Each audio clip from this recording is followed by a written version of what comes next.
Kingsman is the newest movie in this Kingsman franchise and serves as a prequel to Kingsman the Secret Service and Kingsman the Golden Circle. Basically, this movie takes place during the events of World War I. The English had their backs against the wall, dealing with enemies like Lenin and Rasputin, you know, the little guys. It's basically a story of how this organization was formed and how it ultimately led to the English being able to emerge victorious from World War I. I was like when movies can do that, be like, take this fictitious organization and put them in a real world scenario that happened in history. I absolutely fucking loved Kingsman the Secret Service. I think that's one of the most original spy movies I've ever seen. Kind of felt like if Quentin Tarantino directed a Bond movie. And of course, because it was the huge success it led to a sequel, Kingsman the Golden Circle, which admittedly, like a lot of people, I wasn't the biggest fan of. And then Matthew Vaughn, who directed both those movies, announced he was going to make another Kingsman movie, but this one being a prequel showing how this organization got started. That was a story that I was definitely interested in seeing, and I was really hoping they would be able to pull it off. Starting off with the cast in this movie, these guys all worked really well together, and they all gave good performances.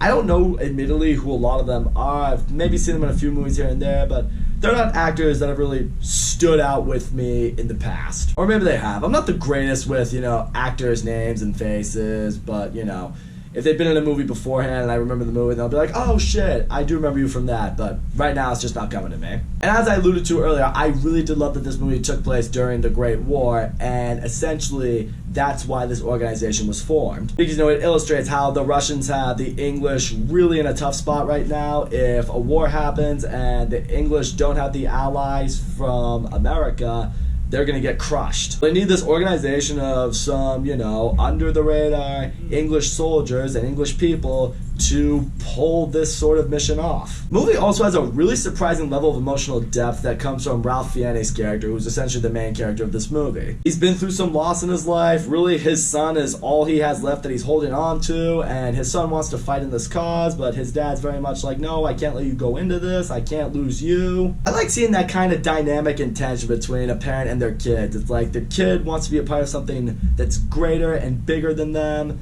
but their parents just, they've been through enough loss that they can't put their own child through something like that, especially if it's something that they've been through. I also really appreciate that this movie actually took place during an actual war. So when the action goes down and when the war scenes happen in particular, it's some pretty intense shit. I mean, it's on the level of movies like Saving Private Ryan or Hacksaw Ridge. No, it's not quite there, but you definitely feel the level of tension in the situation and the gravity of how dire the mission could be. As far as flaws in the movie go, I will say I was honestly hoping that Rasputin was going to have a bigger role in this movie than he ended up having. I mean, his role was important. I was very much entertained by his character when he was in the movie. I guess the trailers and the poster kind of led me to believe that he was going to be like the main antagonist of the movie, and he's not really that. He's more of an instigator. He's more of one of those villains that's just kind of used to get the plot jump-started. I guess that's ultimately kind of what it was. I really liked his character when he was on screen. I kind of wish we got to see a little bit more of him as time went on. I will also say this, the movie doesn't have a lot of the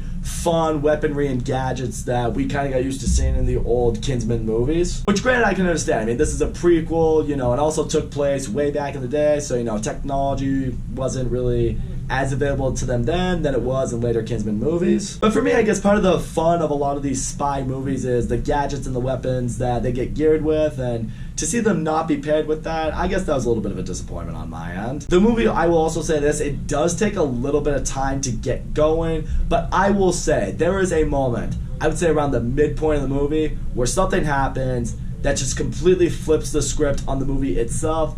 And once it gets going from there, I had a really fucking fun time with the rest of the movie. A few twists and turns happened that I actually wasn't expecting, and it led to a really good final climatic battle where you feel the stakes and a lot of fun shit's going down. But all in all, The Kingsman, I thought was a really solid prequel. The cast worked really well together. I loved how it all felt like a team. It felt like an organization. It's like, yeah, if y'all were the original Kingsman, it feels like that. A lot of great unity and teamwork in this movie, and that's how you believe they're able to accomplish what they do. I really like the story. I love how it actually took place during the Great War and kind of made it feel like a part of history in a way. The action was fun. At times it was intense. I really liked the tone that the movie had throughout it. I mean, the varying tones, I guess I should say. You knew when to be more lighthearted and humorous. It also knew when to be serious and emotional. I wish some villains got a little bit more time to shine. I do wish the movie got going a little bit faster. Now the question is, where does it rank among the other Kingsman movies? It's definitely not as good as Kingsman the Secret Service, but I do think it's a lot better than Kingsman the Golden Circle. In the end, I know this was a prequel,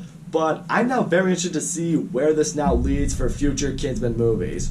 Are we going to get a sequel to the latest Kingsman movies, as in, Golden Circle and Secret Service, because they take place in more recent times?